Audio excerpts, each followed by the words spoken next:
Magandang araw mga boss, maraming salamat sa suporta, sa mga silent listeners natin, maraming salamat po.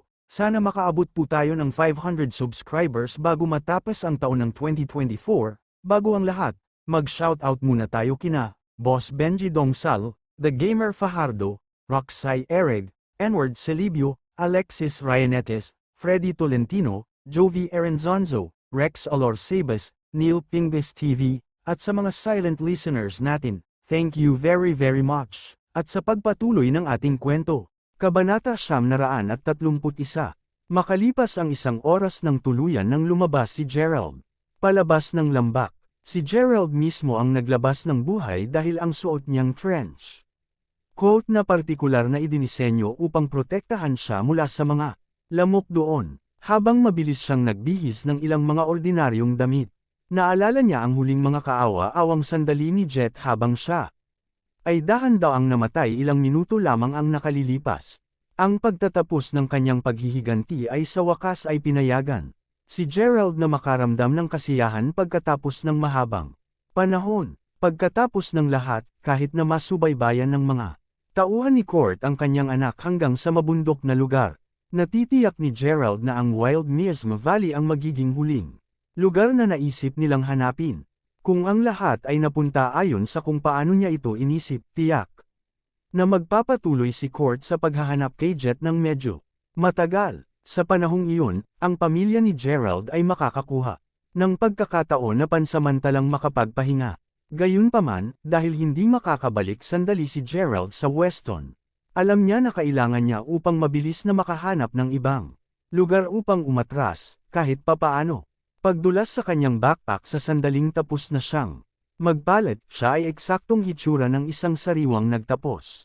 Nagdala siya ng isang simple at hindi napalamutian na hitsura, tulad ng dati niya noon. Nang malapit na siyang magpasya kung aling direksyon ang patutunguhan, bigla niyang narinig ang malakas na pagbago ng mga motor na nagmumula sa paakyat.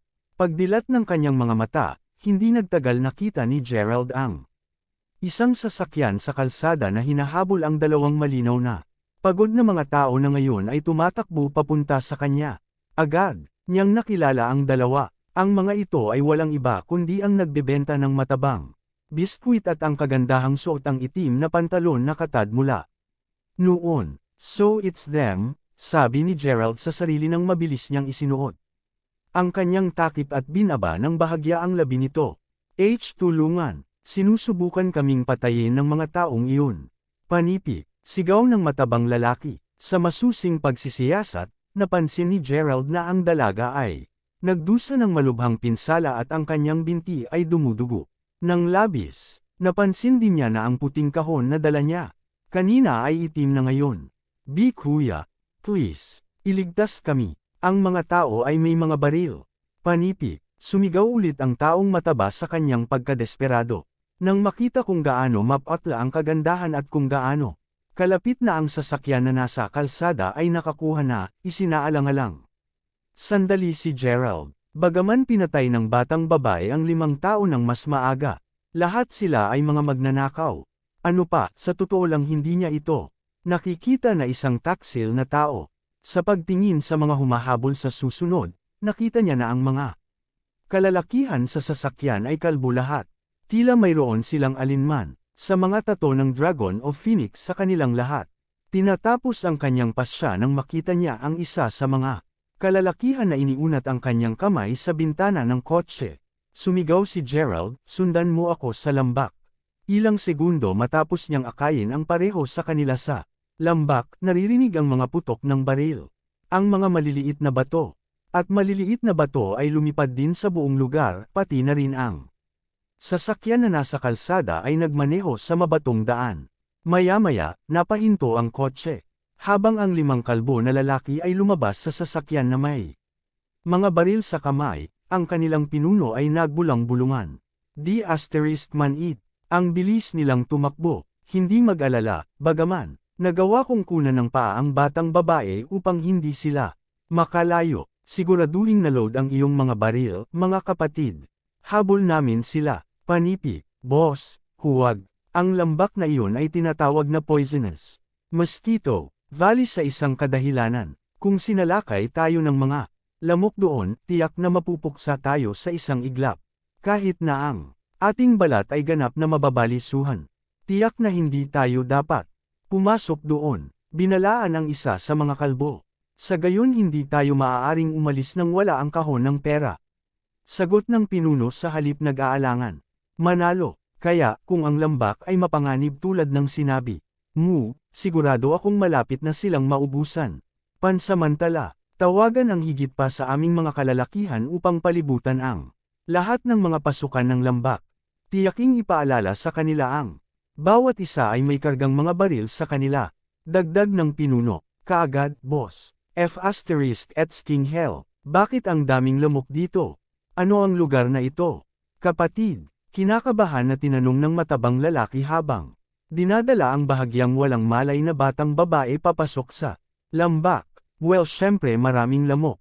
Ito ang poisonous mosquito valley, kung tutuusin. Panipi, ang lason na lamok. Hindi mo maaaring pinag-uusapan. Ang tungkol sa Death Forbidden Land, tama ba? Nagtataka na, tanong ng matabang lalaki, na nakakagulat na may kaalaman. Bingo! Kabanata 932. Tumango si Gerald habang sinasabi ito. Diyos ko, mas mabuti na hindi na tayo pumasok pa, kapatid. Narinig, ang mga lamok ay hindi nag-iiwan ng anumang mga bakas ng balat ng kanilang biktima. Maaari din tayong mabaril ng mga bala, kaysa magtiis sa pamamagitan ng mga lason na atake ng lamok. Panipi, takot na sabi ng matabang lalaki. Dapat naisip mo yan habang tumatakbo ka sa akin kanina. Hindi, ba ang katotohanan na ginawa mo iyan ay nagpapahiwatig na hindi? Muna ako inisip na mamatay ako kasama ka sa una. Sagot ni Gerald habang nakangiti siya ng mapangiti. Ang taong mataba, gayunpaman, ay halos hindi nagrehistro ng anumang pagkakasala dahil siya ay labis na kinilabutan kung saan siya kasalukuyang nasa. Si Gerald mismo ang nagkakalkula ng pagkakataong mabuhay siya kung susubukan niyang labanan ang mga lalaking iyon. Sa huli, natitiyak niya na ang mga kalalakihan ay simpleng magpapalabas ng apoy mula sa malayo sa sandaling makita nila siya. Ang pagtago ay maaari pa ring posible sa puntong iyon, ngunit siya ay mapupunta pa rin na nasasaktan. Walang anumang mga linyang pilak sa pagharap sa mga kalalakihan ngayon. Sa pag-isipang konklusyon na iyon, hindi mapigilan ni Gerald na tumawa ng bahagya bago sinabi, halika, sundan mo ako. Mayroong isang yungib sa loob ng lambak na ito kung saan maaari nating maitago sa sandaling ito. Dahil nawala na siya ng labis na dugo sa puntong ito, ang batang babae ay desperadong nangangailangan ng pahinga o ang kanyang buhay ay nasa panganib. Sa lalong madaling panahon, panipi, seryoso, nagtatakang tanong ng matabang lalaki. Umiling siya, nagpatuloy si Gerald sa pangunguna hanggang sa kalaunan, silang tatlo ay nakarating sa yungib na nabanggit ni Gerald. Tila may mas kaunting mga lamok sa paligid ng lugar na ito din. Anong himala, upang isipin na mayroong isang lugar sa loob ng lugar ng kamatayan na ito na ang mga lamok ay hindi magtipon-tipon. Sabi ng matabang lalaki habang dahan-daw ang inilagay niya sa lupa ang wala ng malay na batang babae. Kita mo ba ang mga berdeng halaman doon? Ang lamok ay likas na itinaboy ng kanilang bango dahil maraming mga halaman sa labas. Mismo ng yungib, tiyak na hindi kami aatakihin ng mga lamok. Anumang oras basta manatili kami dito. Panipi, sa sobrang kaalaman ni Gerald sa mga halaman na nakapagpapagaling, hindi nakapagtataka kung bakit alam niya ang mga katangian ng halaman. Nang sinimulang suriin ni Gerald ang mga pinsala ng walang malay na batang babae, narinig niya agad na nagtanong siya, sino? Eksaktong ikaw, kapatid. Paano mo malalaman ang marami? Panipi, nang lumingon siya sa mukha nito, nakakunot ang noo nito. Habang nagtatanong, hindi mahalaga ang aking pagkakakilanlan. Anuman, kung ang mga sugat na ito ay hindi magagamot sa lalong madaling panahon. Ikaw ay mamatay sa loob ng ilang oras. Ano na namang nangyari sa inyong dalawa? Bakit ka hinabol ng mga lalaking iyon? Panipi, nalaala ang sinabi sa 5 malalakas na kalalakihan bago pinaslang ang mga ito. Naalala ni Gerald ang sinabi nitong nais niyang pumatay sa isang tao. Mula sa kanyang kasalukuyang Kalagayan, malinaw na araw na nabigo ang kanyang misyon. Tama iyan. Kung nalalaman ko sana nagagawa ka ng ganoong bagay, kung gayon hindi kita susundan, kahit na binyantaan mo. Akong papatayin hanggang sa mamatay. Napasama mo talaga ako sa matinding kaguluhan sa oras na ito. Sabi ng binata sa mapait na tono. Haha, kaya, dahil hindi na tayo mabubuhay ng mas matagal pa, hulaan ko hindi masasaktan na sabihin ito sa inyo. Kita nyo, ang plano ko ay patayin ang isang boss sa hangganan ng lalawigan ng Salford. Kung sabagay, niloko at pinatay ng The Asterisk Star na iyon ang aking mga kaibigan. Simula nang makatakas ako, pinaplano ko na ang paghihiganti mula noon. Paliwanag ng dalaga, nakita ko, kung maari, parang may background ka sa isang martial artist. Nakatanggap ka ba ng anumang espesyal na pagsasanay para sa pakikipag-away at pagpatay sa iyo bilang isang bata? Tanong ni Gerald habang pinunit ang ilang gasa upang ibalot ang sugat nito. Nang marinig ang kanyang tanong, agad niyang sinimulang makita si Gerald sa isang bagong ilaw.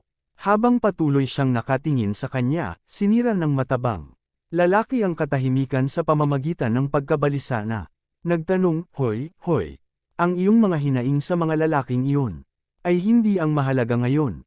Sinabi mo na hindi tayo mabubuhay ng mas matagal, di ba? Ano nga ba ang eksaktong ibig mong sabihin?" Doon, panipi, haha, sa gayon, alam ang paraan ng paggawa ng mga bagay ni Hansel. Hindi ako sorpresa kung napalibutan na ng kanyang mga kalalakihan ang lahat ng mga paglabas sa libis na ito sa ngayon. Kahit na hindi tayo mamamatay sa mga lamok dito, ang iba pang pagpipilian ay magutom sa kamatayan. Gayunpaman, hulaan ko na hindi ako dapat mag-isa sa kamatayan dahil sasalihan ako ng dalawa. Sagot ng dalaga. Ano, ikaw, masama ka, puro kasamaan, kaya nandito lang kami dito upang unahan ang suntok mo. Sabi ng matabang lalaki, habang nanlalaki ang mga mata sa gulat at takot. To think na may lakas ka pa rin upang takutin siya kahit sa seryosong pinsala na iyon. Hahaha, sa totoo lang, dahil totoo tayong mamamatay dito ng magkakasama, maaari din tayong mamatay bilang mga romantikong aswang. Kung tutuusin, sigurado akong ang mataba dito ay hindi pa nasisiyahan sa piling ng isang babae dati. Sabi ni Gerald habang tumatawa habang umiling. Ikaw, hindi ka ba naglakas loob? Ungol ng dalaga habang tinitignan si Gerald. Hindi pinansin ang banta niya. Pagkatapos ay lumingon si Gerald sa taong mataba bago sabihin, mataba. Pumunta sa isang maliit na mas malalim sa loob at makakahanap ka ng isang maliit na undercurrent creek. Kumuha ka ng tubig para sa akin doon. Ididisimpekta ko ang kanyang sugat. Panipi, tama, sabi ng taong mataba habang tumango ito ng bahagya. Bago kumubot gamit ang isang bote ng tubig sa kamay. Sige, habang ang sugat lamang ng iyong braso, ang sugat sa iyong hita ay mas seryoso. Napakahusay na mahawahan iyon kaya kakailanganin kong sipsipin ang kontaminadong dugo bago mangyari iyon. Sabi ni Gerald kaagad na umalis ang mataba. Paano mo ito sususo? Tanong ng dalaga. Paano pa? Sa bibig ko syempre, kaya mangyaring itabi sa akin ang kahihiyan at alisin ang iyong pantalon kung nais mong tulungan kita. Sabi ni Gerald na hindi niya mapigil ang mamula ng bahagya. Bilang tugon, agad niya itong binigyan ng sampal sa mukha. Ikaw, asshole, huwag mo nang isipin ito. Ungol ng dalaga, habang ang mukha ay namumula ng kamatis. Kabanata 933. Dahil sa kapaligiran na kanyang kinilokan, ang dalaga ay laging sensitibo sa tuwing ito ay nakikipag-ugnay sa mga kalalakihan. Ang sensitibo ay hindi kahit na tamang salita sa kasong ito. Sa halip, ito ay mas katulad ng pagkasuklam. Hanggat kinailangan niyang harapin ang mga bagay na kinasasangkutan ng mga ugnayan sa pagitan ng kalalakihan at kababaihan, hindi niya maiwasang hindi malubhang sakit. Minsan, ay maaari itong maging napakasindak na sa palagay niya ay naiinis ako sa simpleng pagkakaroon ng mga kalalakihan. Ito ang dahilan kung bakit hindi siya nakaramdam ng pagkakasala. Nang sinabi niya na dapat lang silang mamatay ng mas maaga, si Gerald mismo ay hindi kailanman inaasahan para sa isang Malamig at walang malasakit na batang babae na magtatagal ng ganoong kalakas na pagtutol. Tingnan mo, sinusubukan ko lamang isave ang iyong buhay dito. Kung hindi namin tinatreto ang iyong mga sugat ngayon, tiyak na darating ka ito at makakain kapag tumakas tayo sa paglaon. Kailangan mo ba talaga ako ng lahat ng mga tao upang sabihin sa iyo kung ano ang mangyayari kung mahulog ka sa kanilang mga kamay? Pagkumbinsi ni Gerald. Ikaw, narinig iyon, saglit na natigilan ang dalaga. Ito ay malinaw na siya ay nagkakaroon ng panloob na pakikibaka sa sandaling iyon sa kung gaano siya kahigpit na nakakapit sa mga kamao. Mabuti, ngunit isara mo ang iyong mga mata sa buong proseso o hindi ako magdadalawang isip na gupitan ang iyong leeg. Sabi ng babaeng may malalamig na tono. Lady, pinapakinggan mo ito na para bang desperado akong tumingin sa iyo. Kaya tumalikod na, ipikit mo rin ang mga mata mong *man. Panipi, utos sa dalaga nang sumunod si Gerald habang umiling. Ilang sandali pa, narinig niya ang pamilyar na kaluskos ng isang tao na naghuhubad sa likuran niya. Kahit na medyo malamig ang batang babae, kailangang aminin ni Gerald na talagang siya ay isang tunay na kagandahan. Habang ang sinumang ibang ordinaryong tao ay tiyak na matutuksong magbigay ng isang silap, madaling pigilin ni Gerald ang tukso na iyon.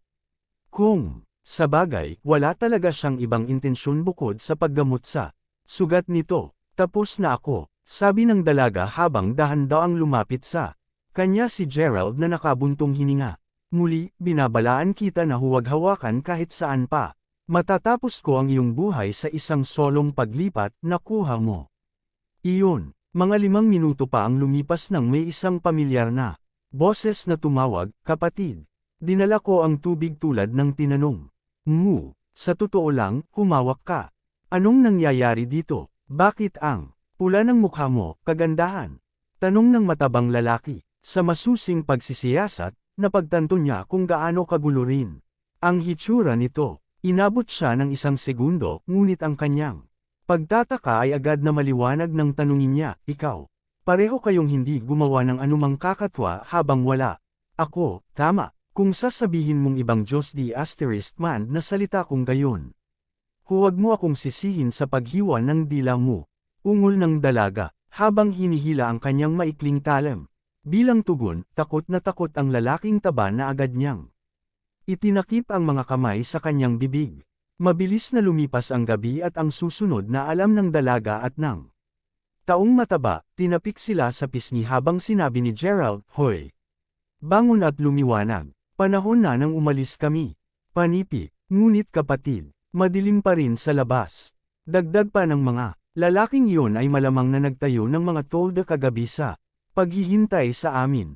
Ano ang iniisip mo na wala na sila? Tanong ng matabang lalaki habang pinunasan ang mata.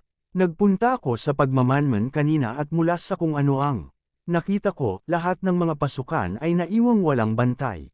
Alinman, sila ay umalis o ang mga nakakalaso na lamok ay unang dumating sa kanila. Anuman, gawin lang natin ang oportunidad na ito upang magmadali at umalis. Sabi ni Gerald. Ano, wala ni isa sa kanila ang naruroon. Nagtatakang tanong ng matabang lalaki. Ang batang babae ay pantay na nagulat nang marinig iyon. Sigurado ako at seryoso akong umalis agad. Anumang mamaya at makatakas ay maaaring maging imposible. Sagot ni Gerald habang nadulas ang kanyang backpack. Ang pagpapalitan ng mga sulyap sa bawat isa, ang taong mataba at ang batang babae ay maaari lamang magsimulang ihanda ang kanilang sarili. Pagkatapos ng lahat, kapwa sila ganap na may kamalayan na sa huli, si Gerald pa rin ang pinaka-maaasahang tao sa kanila. Totoo sa sinabi ni Gerald, nang makarating sila sa pasukan ng lambak, nagulat ang batang babae nang makita na ang lahat ng mga tolda ay tuluyan ang nawala. Ang mga tauhan ni Hansel ay tila simpleng sumangga sa gabi. Ito ay mahirap magkaroon ng anumang kahulugan. Kahit na inaatake sila ng mga lamok, siguradong naririnig ko sila na sumisigaw kahit papaano. Naisip ang batang babae sa sarili. Paglingon niya kay Gerald, nagulat siya nang makita na nakuha na niya ang isa sa mga off-road na sasakyan.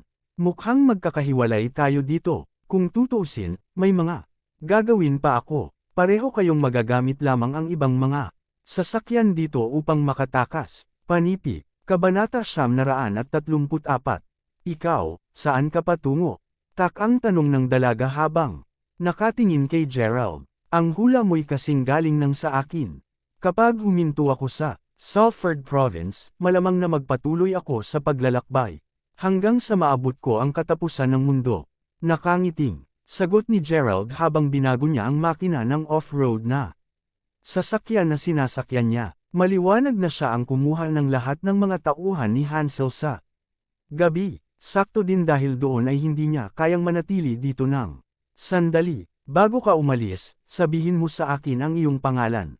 Ang akin ay si Rainey Levington. Tinawag ni Rainey habang namula ang maganda niyang mukha. Ito ang totoo sa kauna-unahang pagkakataon sa kanyang buhay na naging ganito ka-entitled sa isang lalaki.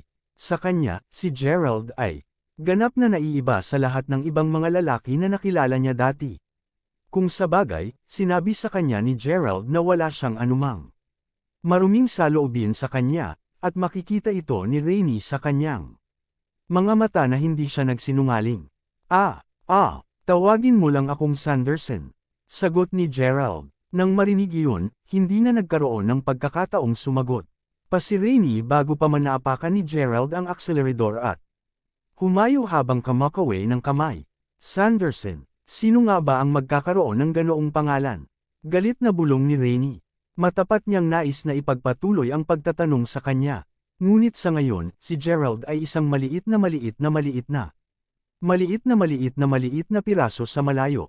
Si Gerald mismo ang nagsimulang magtahak sa lalawigan ng Salford, kasunod sa mga nakaraang direksyon ni Quest, papunta na siya ngayon sa isang lugar malapit sa hangganan ng lalawigan. Ang lugar na pinag-uusapan ay hindi bahagi ng alinmang bansa, at walang iisang taong namamahala dito. Bukod sa ilang malalaking pamilya na nagbabahagi ng awtoridad sa lugar, maaaring sabihin ng isa na ang lugar ay kasing malaya ng langit. Dahil dito, ang lugar ay karaniwang kilala bilang Heavenly City sa Triangle District. Gayunpaman, dahil sa kakulangan ng isang may awtoridad na figure, laganap ang kawalan ng batas sa loob ng maraming lungsod, nayon, at bayan ng lungsod ng langit. Ito ay simpleng lugar na kilalang kilala sa pabahay ng maraming pangunahing puwersa sa ilalim ng lupa. Ang mga Wesley mismo ay nakikita bilang walang iba kundi ang mayayamang negosyante sa paligid ng mga bahaging ito. Pinag-uusapan ang tungkol sa Wesley, ang kasalukuyang plano ni Gerald na magtungo sa kanilang mansyon. Bukod sa potensyal na hanapin ang Ginseng King, si Gerald ay may isa pang mahalagang kadahilanan para dito. Sa kasalukuyan niyang hindi makabalik sa Weston sa ngayon, naisip niya na sa lahat ng mga manloloko na halo-halong kasama ang matapat na tao dito, kahit na ang mga model ay magkakaroon ng isang mahirap na oras sa paghahanap sa kanya dito.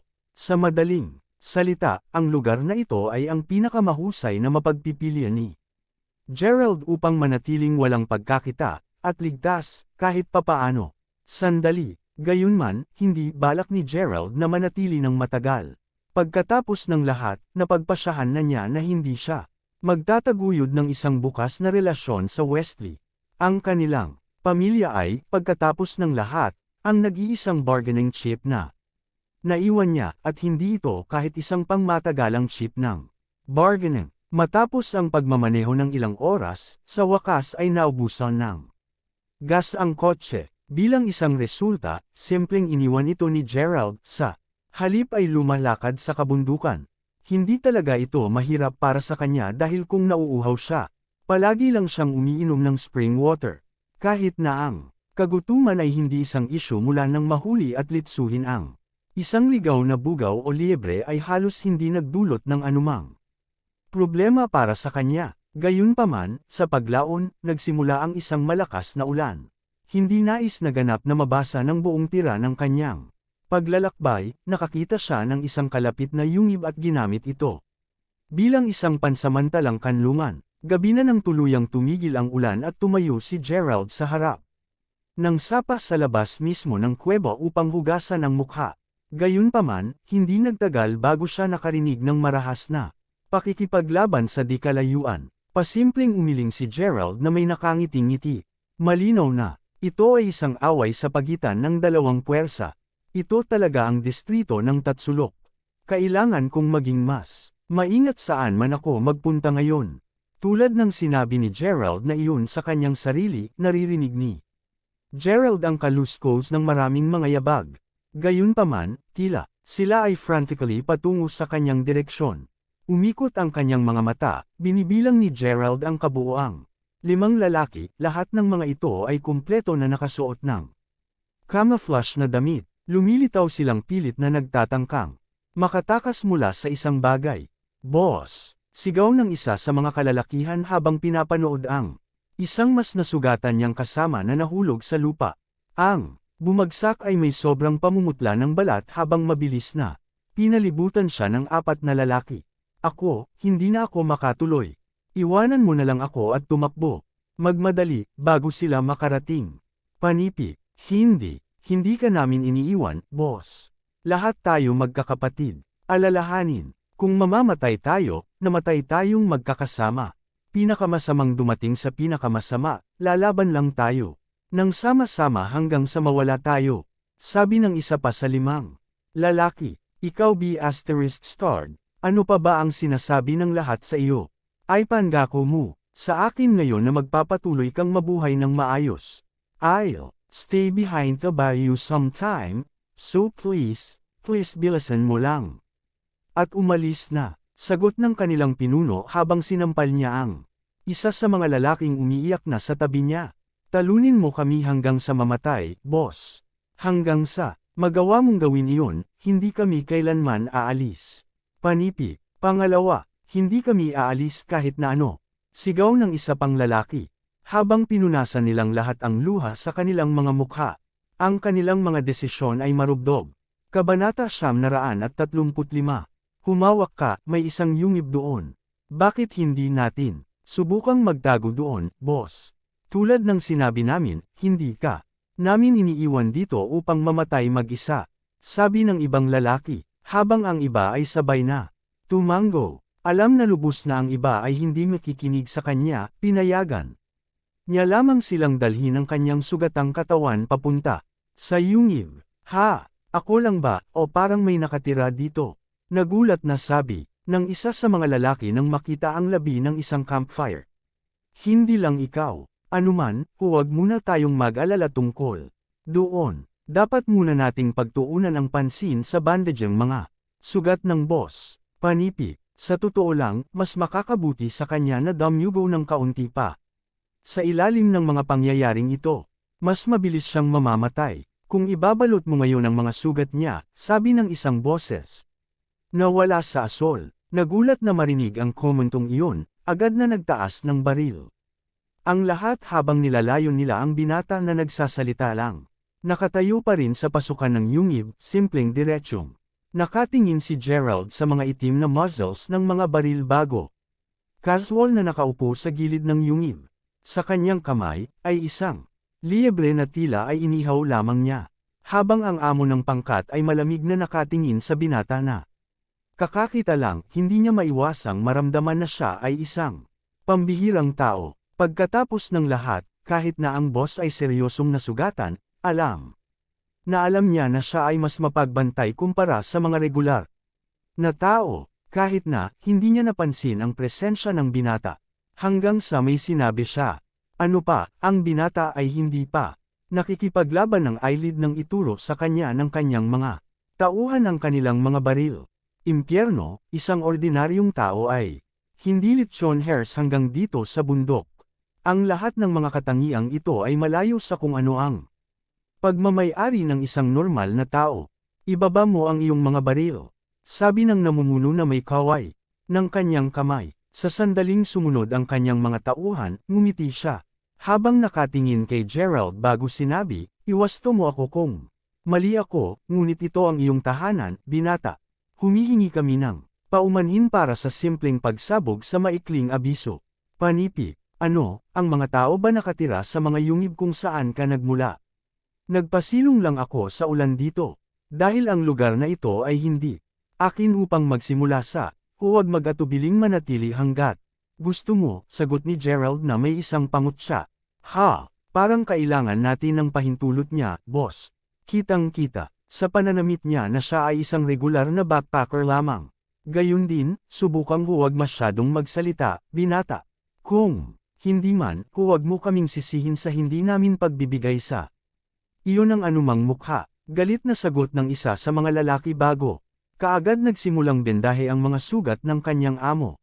Nang makita na ang lalaki ay gumagamit ng isang maikling talim upang putulin ang isang piraso ng gasa, agad na napagpasyahan ni Gerald na ang mga lalaking ito ay marahil ay mula sa parehong pangkat ni Rainey. Pagkatapos ng lahat, ang kanyang maikling talim at ang lalaki ay mukhang hindi kapanipaniwala na magkatulad.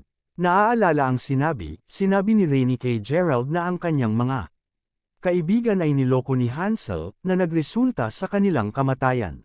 Iyon ang motibo niya na maghayganti kay Hansel. Nang makita ang kahabag-habag na kalagayan na kinaroroonan ng 5 lalaki, naramdaman ni Gerald na maaaring nagkamali si Rainey tungkol sa kanilang pagkamatay. Gayunpaman, ang sumunod na sinabi ng mga kalalakihan ay totoo. Na ang kanyang teorya ay totoo. Ang D*man na si Hansel. Kung gagawin nating buhay ito, tiyak. Nahahabol ako sa kanyang ulo. To think na tinanggap niya talaga.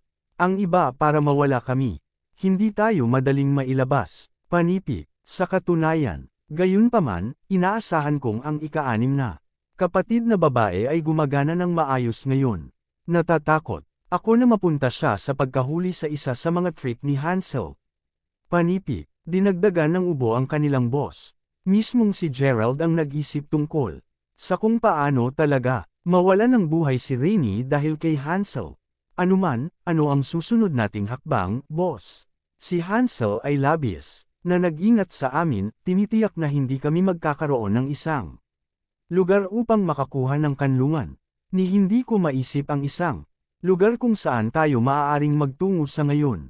Panipi, mabagal kami. Pinakamasamang dumating sa pinakamasama. Magiging vagabonds lamang tayo sandali. Gayunpaman, sinasabi ko pa rin na lahat kayong iwan lamang ako dito. Walang point sa pagkawala ng iyong buhay dahil sa isang nasugatan na tao. Panipi, kinumbinsi ang amo. Gayunman, gaano man siya kahimok, wala sa kanyang mga kasama ang nag-alinlangan sa kanilang panghuling desisyon. Sa sandaling iyon, maraming mga yabag na maririnig ang tumatakbo patungo sa yungib. Mula sa sasabihin ni Gerald, mayroong hindi bababa sa 100 kalalakihan na patungo sa kanila. Nakikiusap ako sa iyo. Umalis ka habang kaya mo. Panipi, negative, boss. Kami ay labanan hanggang sa wakas. Ungol ng kalalakihan habang nakakagalit ang kanilang mga ngipin, handa nang ganap na makipag-away sa kabilang partido. Makalipas ang ilang sandali, ang kanilang mga mangangaso, na nagbibigay din ng damit na pang-camouflage, sa wakas ay lumitaw sa bakana ng yungib, habang itinutok ang kanilang mga baril sa grupo ng mga tao sa loob. Ang tao, na tila kanilang pinuno, ay sumulong bago sabihin, ha, talagang tatakbo kayo, upang isipin, na hinabol ka pa rin namin ang bundok ng mahabang panahon.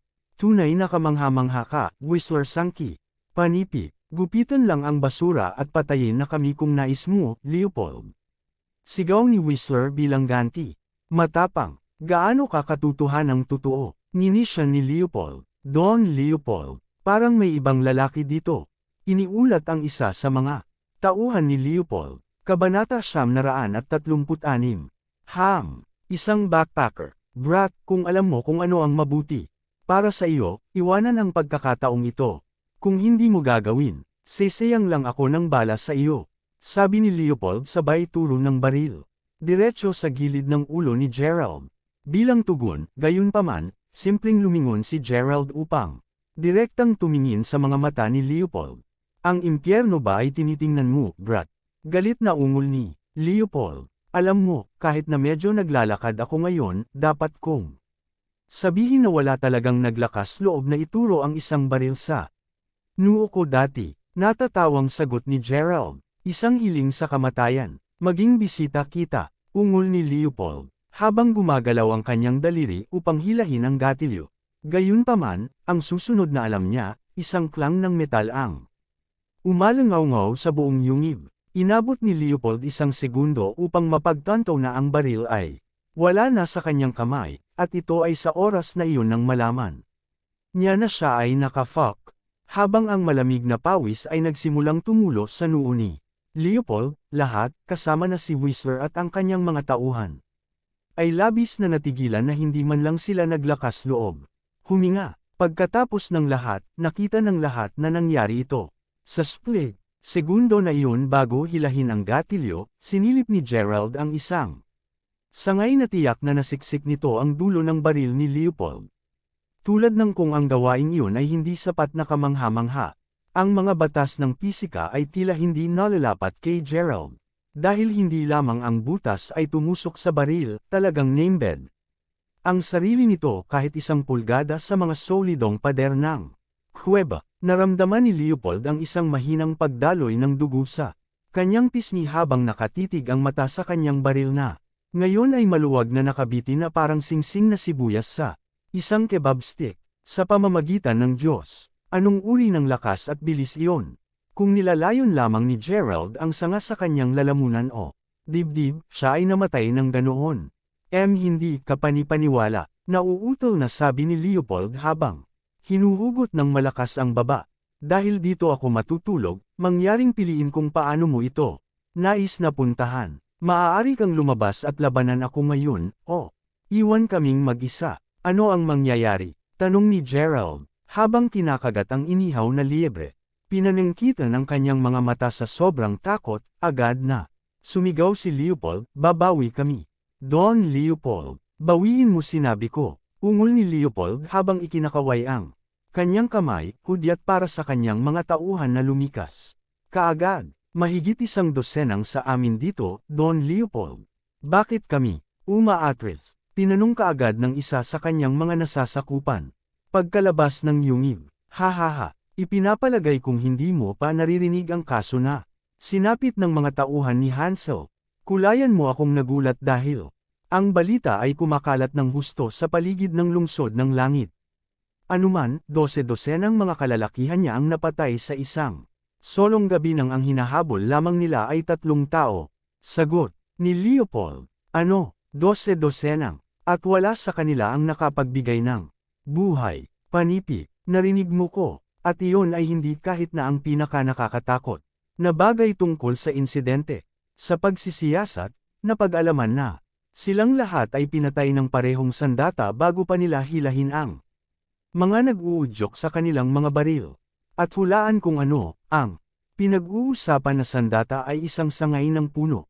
Kita mo ba kung saan ako pupunta dito? Kung 12-dosenang mga armadong kalalakihan ang hindi makitungo sa isang solong mananalakay na gumagamit ng isang sangay ng puno, ano sa palagay mo ang aming pangkat ay magpapalabas nito ng buhay kung hindi kami umaatrith? Paliwanag ni Leopold, tumutulo pa rin ang kanyang noo ng malamig na pawis. Ngayon na nauunawaan kung saan nagmumula si Leopold, kaagad na sinimulang bilasan ng kanyang mga nasasakupan ng kanilang mga lakad palayo sa lugar.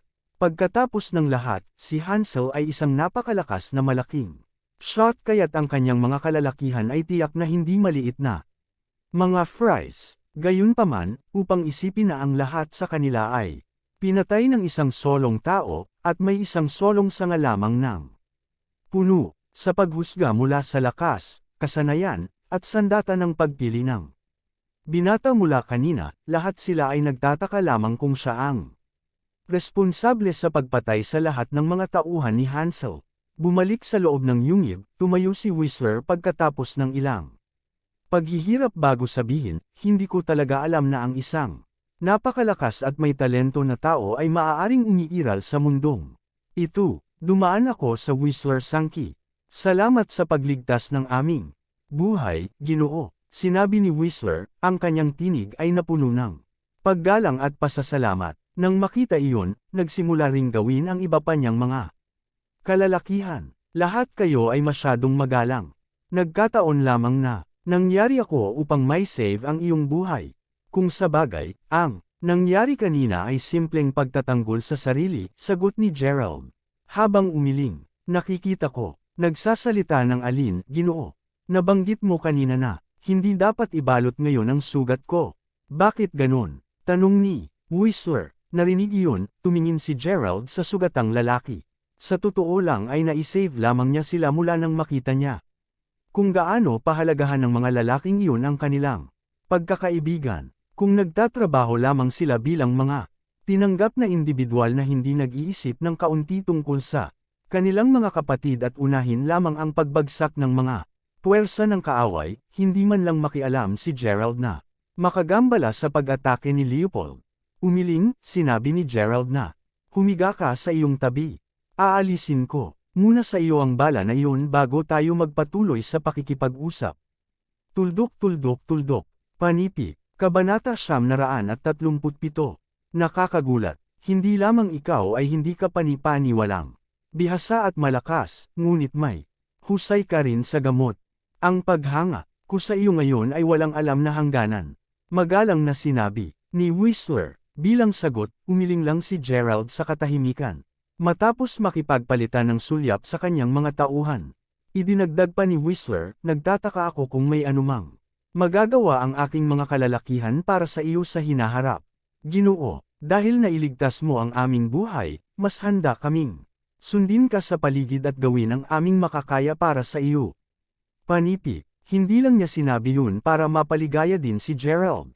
Ang kanilang pasasalamat ay tunay. Pagkatapos ng lahat, ang kahit sino ay magiging pareho ng pakiramdam pagkatapos na naisave mula sa isang mahigpit na sitwasyon. Ang katotohanan na alam ni Gerald kung gaano kahalaga ang Whistler at ang kanyang mga kalalakihan sa kanilang kapatiran na nagsilbi lamang upang mas maging makabuluhan ang kanilang panukala. Bilang karagdagan, hindi tulad ng mayroon silang ibang pupuntahan ngayon. Alam nilang lahat na sa pagsunod sa makapangyarihang binata na ito, ang isang maliwanag na hinaharap ay hindi naganap na wala sa tanong. Sundan mo ako sa paligid. Paumanhin upang mabaigo, ngunit maghahanap ako para sa isang lugar na matutuluyan sa Triangle District mismo. Kung sa bagay, wala na akong eksaktong lugar na babalikan pa. Sagot ni Gerald na may mapait na ngiti. Wala ka ring pupuntahan, Ginoo. Kaya perpekto iyon kung ganon. Ang lahat sa amin dito ay pamilyar sa distrito ng Triangle, kaya matutulungan ka naming mag-navigate sa paligid ng lugar, Ginoo. Isaalang-alang ang pagkuha sa amin sa sabi ni Whistler. Narinig iyon, inisip saglit ni Gerald ang sarili.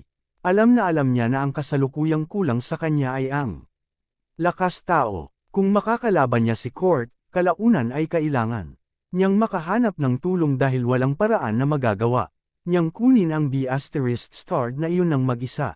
Mula sa nakita niya kanina, si Whistler at ang kanyang mga tauhan ay mayroon ding mahusay na mga pundasyon pati na rin ang isang malakas na pakiramdam ng katapatan. Kung sanayin niya ang mga lalaking ito tulad ng pagsasanay sa kanya ni Finlay noon. Pagkatapos ay walang alinlangan na makakaya nila kahit papaano ay nasa antas ni na Quentin at Trey sa hinaharap. Masyadong mataas ang pagtingin mo sa akin kung hihilingin mo akong ipasok ka. Kung tutuusin, palaboy din ako. Gayunpaman, dahil iminungkahi mo ito, tinatanggap ko.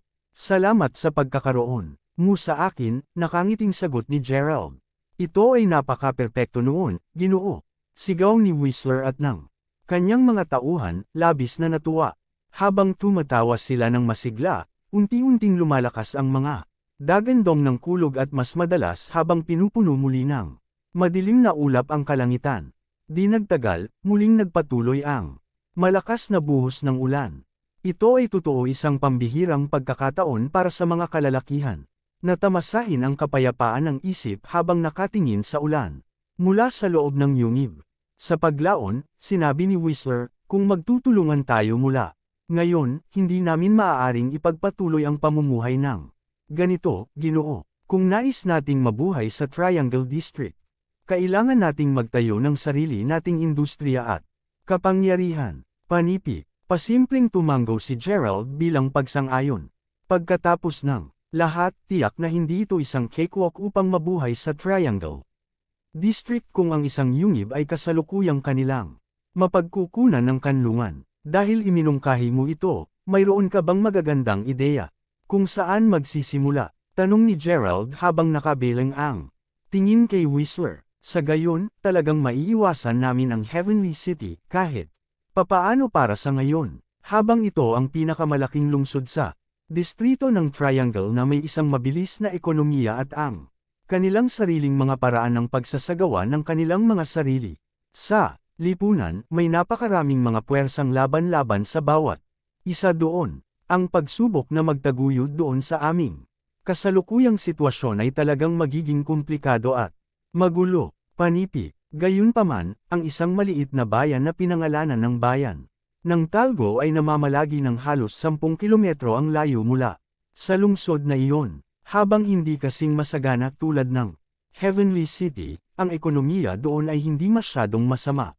Para sa isang maliit na bayan, iminumungkahi kong itayo ang aming pangalan doon, Ginoo. Habang mayroon lamang akong kaunting pera na natitira, naniniwala ako na sapat pa rin upang magsimula ng isang maliit na negosyo doon.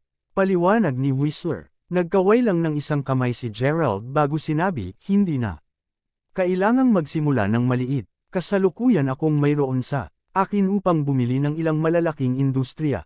Pinag-uusapan kung ano ang pangunahing industriya sa bayan ng Talgo. Panipi, kung naaalala ko ng tama, sila ay pinakakilalang sa kanilang nakapagpapagaling na halaman at pagproseso ng material na pabrika. Gayunpaman, ang pabrika mismo ay medyo malaki, kaya't tiyak na medyo gagastos ito upang mabili ito. Sagot ni Whistler. Isang pabrika ng gamot na sinasabi mo. Sinabi ni Gerald, malinaw. Nalumusot ang kanyang interes. Habang naghahanap pa rin ako ng ginseng king, kakailanganin ko pa rin ang iba pang mga nakapagpapagaling na damo at materyales upang sanayin ang aking sarili sa pamamagitan ng pagbili ng pabrika ng gamot. Ang mga bagay ay magiging mas maginhawa para sa akin. Napaisip si Gerald sa sarili.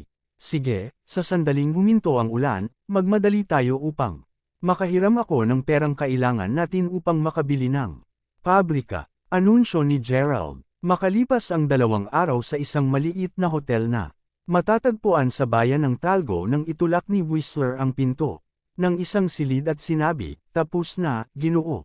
Sumusunod sa kanya ay 2 lalaki na ang pangalan ay Stanley at Wyham. Kabanata 938. Napakabilis. Tanong ni Gerald. Pag-ubo bago malinis ang kanyang lalamunan, sinabi ni Whistler. Sa gayon, ang may-ari ng pabrika ay patuloy na ginugulo ng mga lokal na puwersa dito ng medyo matagal na.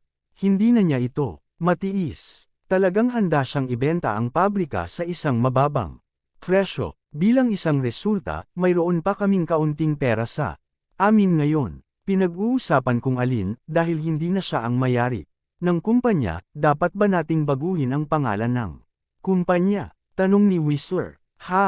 Sumama tayo sa Royal Dragon. Casual na sabi ni Gerald. Oh, Royal Dragon Inc. O marahil, Royal Dragon Group. Anuman, parang mahusay na pangalan iyon. Tiyak na ito ay nangingibabaw. Tiyak na, itutuloy ko na agad ang natitirang mga papeles. Gayun din, bago ako umalis, pinagsama namin ng aking mga kapatid ang aming pera upang bumili ng manor na tinitirhan ng dating may-ari ng pabrika. Maaari kang manirahan doon sa hinaharap. Nakangiting, dagdag ni Whistler. Para lang masigurado, hindi mo siya pinilit na gawin ito, tama? Tinanong ni Gerald, buong kamalayan kung magkano ang pera sa kanila ni Whistler at ng kanyang pangkat. Sa kanya, ang halagang iyon ay tiyak na hindi sapat upang bumili ng isang buong manor. Siyempre hindi naman tayo voluntaryong sumang-ayon ang boss sa lahat. Panipi. Narinig iyon, tumango si Gerald. Bago pa sila umalis upang bumili ng pabrika ng mas maaga, nilinaw na ni Gerald na sa anumang pagkakataon ay hindi dapat manakot o pilitin ng sinuman sa kanila ang may-ari ng pabrika kung tatanggi itong ibenta ito. Pinag-isipan ni Whistler ang panuntunang iyon, na kung saan ay hindi siya nagwalang gulo sa kanyang talakayan sa dating may-ari ng kumpanya kanina. Sige, may tiwala ako sa iyo. Gayun din, ano ang ibig mong sabihin? Na ako lamang ang makakatira doon. Lahat kayong dapat ay lumipat din. Kasama kami ngayon, hindi ba? Ngayon ihatid mo ako sa Manor, gusto kong tingnan ito. Panipi, kaagad. Nauutol na si Whistler at ang iba pa, tuwang-tuwa sa mabait na salita ni Gerald. Paglabas ng hotel, sinalubong si Gerald ng dalawang malaking Mercedes-Benz. Sa totoo lang wala siyang ideya kung paano nakuha ng Whistler ang kanyang mga kamay sa mga kotseng iyon. Gayunpaman, pagkatapos makilala ng kaunti ang lalaki sa nagdaang 2 araw, napagtanto ni Gerald na hindi lamang may kakayahan si Whistler sa isang kahulugan, katulad niya si Zack. Kapwa maingat at maislan sa lahat ng kanyang ginawa. Habang nakatingin si Gerald sa bintana ng sasakyan papunta doon, bahagyang nakasimangot siya nang makita niya ang ilang miyembro ng gang na pumuputol at sumisira sa maraming tindahan. Nakalulungkot, hindi ito isang hindi pangkaraniwang eksena dito. Habang tiningnan ni Gerald ang lahat ng iba pang mga gangsters na naglalakad pataas at pababa ng mga kalye kasama ang kanilang mga tato na dragon na buong display, naalala niya kung paano sinabi sa kanya ni Whistler na ang Talgo Town ay isang maliit na bayan. Nang siya ay unang dumating 2 araw bago, subalit, nalaman niya na ang bayan ng Talgo ay anuman maliliit. Sa katunayan, ang maunlad na bayan ay marahil halos kasing laki ng 2 mga Surrey counties. Mula sa kanyang nakita, ang bayan ay mayroong maraming mga bar, restaurant, at maraming iba pang mga pasilidad. Gayunpaman, tulad ng lahat ng iba pang mga lugar sa loob ng Triangle District, ang lugar na ito ay tiyak na magulo. Hindi nagtagal bago sila tuluyang dumating sa Manor. Gayunpaman, sa pag-apak sa loob, sinalubong kaagad si Gerald ng tunog ng iyak. Tila nagmula ito sa sala. Habang itinulak ni Whistler ang pinto na humahantong doon bukas, nakita nila ang isang nasa edad na lalaki na pinagsasabihan ang mga 20 dalaga. Lahat kayo ay dapat na nasa pinakamainam na pag-uugali, nakuha. Iyon, kung lahat kayo ay hindi nakangiti sa oras na dumating ang bagong Panginoon at natapos siya na hindi nasisiyahan, personal. Kung balat ang bawat isa sa iyo na buhay. Panipi, fumang, saka siya lumingon bago napagtanto na nandoon na sina Gerald at ang mga tauhan niya. Oo, Sankey, hindi ko napansin na dumating ka na pala. Maaari bang ang ginoong ito dito ay ang bagong master ng Manor? Sa sobrang galing, sigurado akong siya ang isa. Nasaan ang ugali ko? Pumunta ako sa pangalan ng Sherman Levine, at magtatrabaho ako bilang iyong katiwala mula ngayon at pasulong. Isang karangalan na makilala ka, bagong master ng Manor. Sinabi ni Sherman na medyo masama ang kanyang mga mata habang siya ay yumuko ng galang sa harapan ni Gerald. Pagbati, Master, sabay sabi ng lahat ng magagandang dalaga. Nanginginig ang ilan sa kanila habang nakatingin kay Gerald. Sa pagsasalita nito, narito ang mga maid na dating nagtatrabaho para sa dating may-ari ng pabrika. Dahil mukhang mahusay sila sa kanilang trabaho, nagpasya akong panatilihin sila. Sabi ni Whistler, sila talaga, maaari kang makatiyak, Panginoon, sapagkat ako ang personal na nagsanay sa kanilang lahat. Susundan nila ang iyong bawat order sa isang tea. Dagdag na tawa ni Sherman. Ang mga batang babae na ito, dinukot ba sila? Tanong ni Gerald, habang dahan daw ang naglalakad papunta sa isa sa mga maid. Pagkuha ng kanyang manggas, maraming mga pasa at marka ng letigo ang agad nakapansin-pansin. Hahaha, sa gayon, hindi ko gagamitin ang term na dumukot. Binili ko lang sila sa merkado. Ang isang solong sa mga maid na ito ay talagang nagkakahalaga ng mas mababa sa isang pakat ng aking mga sigarilyo. Naniniwala ka ba? Gayon din, kung nagtataka ka, ang lahat ng mga kagandahang ito ay hindi nabuksan na mga pakete. Tinaboy ko na ang sinumang nagamit na. Sana nasiyahan ka sa kanila, Panginoon. Panipi, sa kabaligtaran, si Gerald ngayon ay may isang malaking pagsimangot sa kanyang mukha habang ang kanyang pagkasuklam para kay Sherman ay umakyat.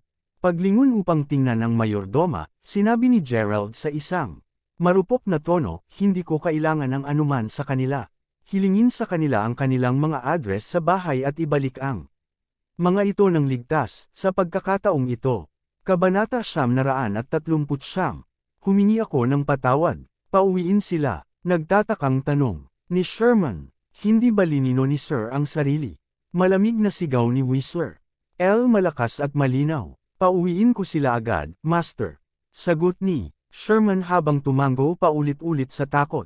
Narinig iyon, agad na nagsimulang yumuko ang mga dalaga kay Gerald habang papalitan silang nagsasabing salamat sa kanya.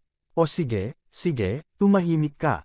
Malaya kang lahat na bumalik sa iyong mga tahanan ngayon, sabi ni Gerald habang ngumiti siya ng banayad. Dahil personal na naranasan ni Gerald kung ano ang pakiramdam na napipilitan na umalis sa kanyang sariling tahanan, hindi niya papayagan ang mga batang babae na ito na magpatuloy sa pagdaan ng parehong kalungkutan at kalungkutan na mayroon siya.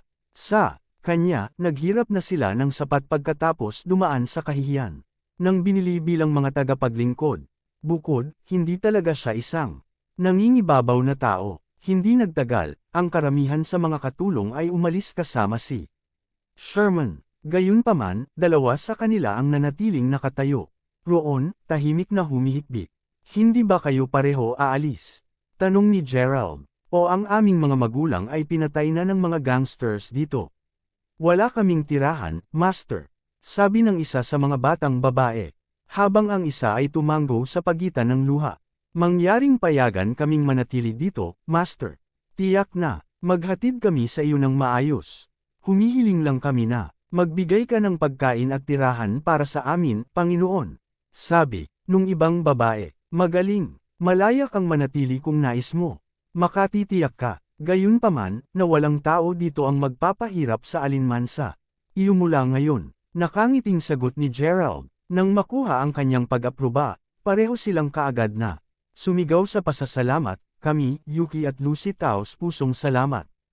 Sa buong puso, Ginoo.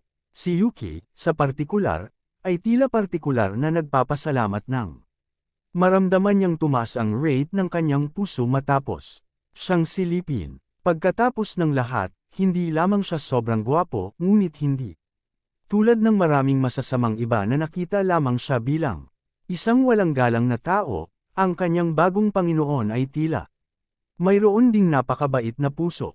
Ngayon na naayos na, tuluyan nang nagsimulang tumira si Gerald sa kanyang bagong mansyon. Sa natitirang pera, Whistler pagkatapos ay personal na naghanap at nag-recruit ng higit sa 100 mga kabataang lalaki na lahat ay may kakayahang pisikal at matapat. Nagsisilbi silang mga tanod ng Royal Dragon Group. Ang kanilang gawain sa pagsasanay ay nagsimula sa pagtuturo sa kanila ng Whistler sa unang 2 linggo bago ilipat sa Gerald.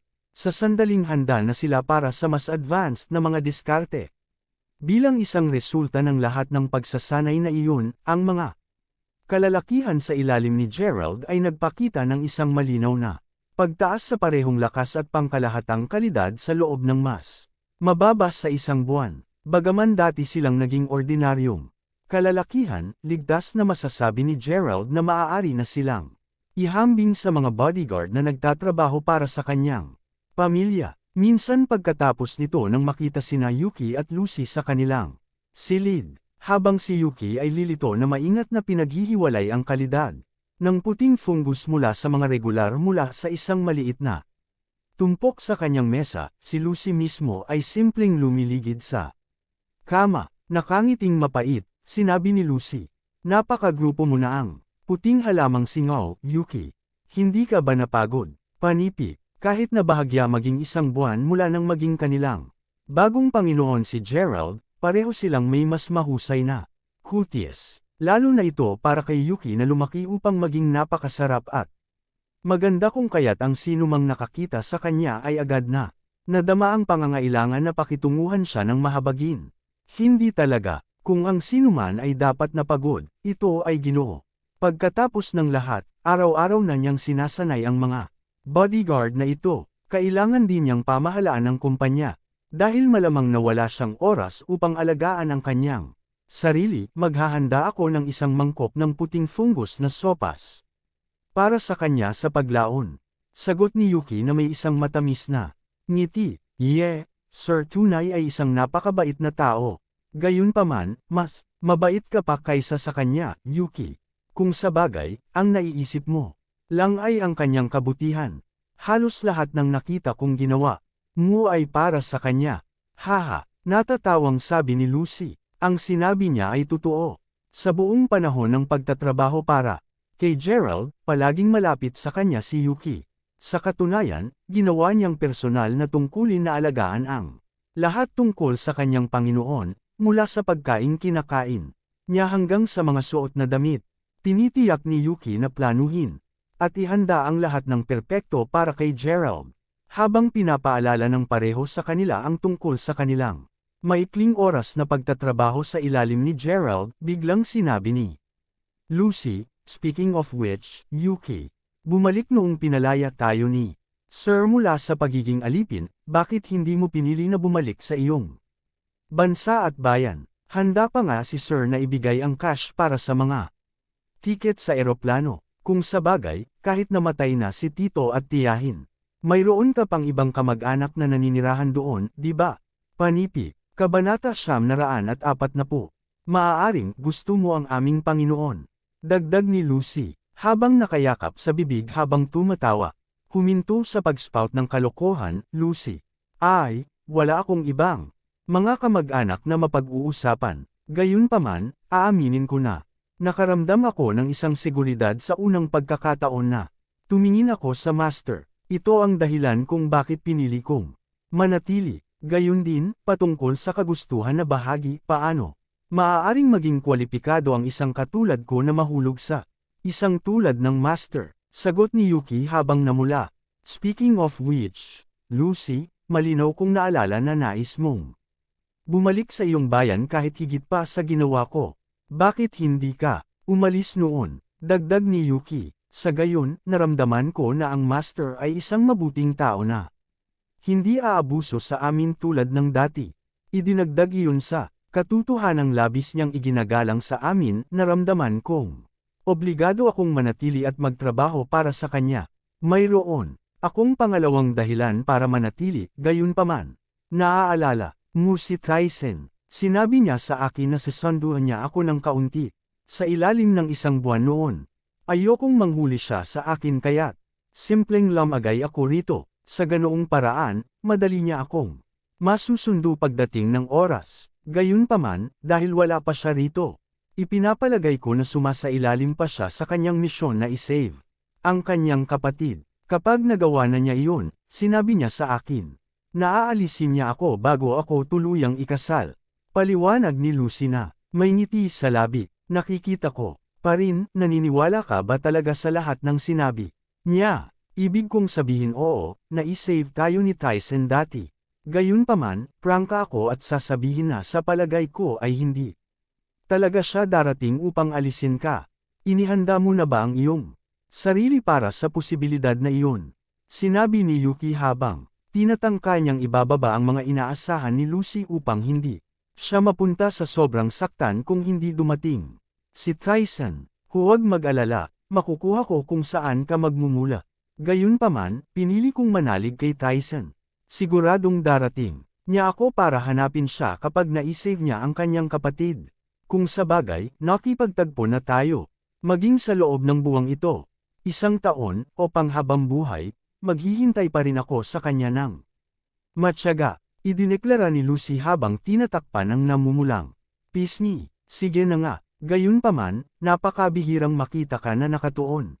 Gayon din, tapos na ako sa mga kabute kaya sumama ka at gumawa tayo ng sopas para sa Ginoo.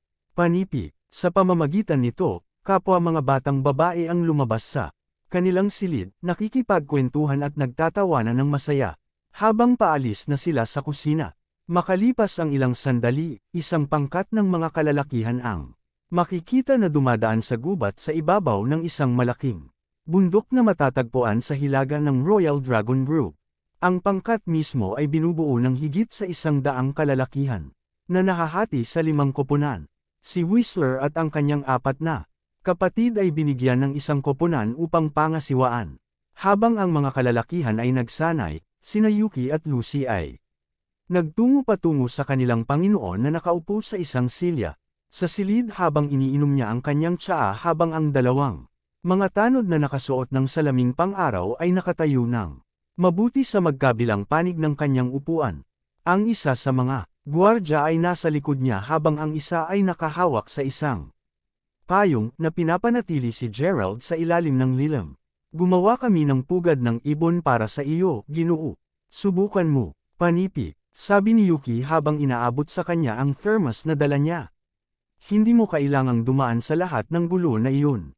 Salamat, nakangiting sabi ni Gerald habang ibinababa ang kanyang tsaa at kinuha ang thermos. Si Yuki mismo ay hindi mapigil ang ngumiti ng matamis bilang tugon. Sa patuloy na pagtingin sa kanya, hindi niya maiwasang maramdaman na ang katawan at pangangatawan ni Gerald ay tila palaging nagbabago. Pagkatapos ng lahat, malinaw na naalala niya na ang mga kalamnan sa katawan ni Gerald ay hindi gaanong kalaki nakaraan.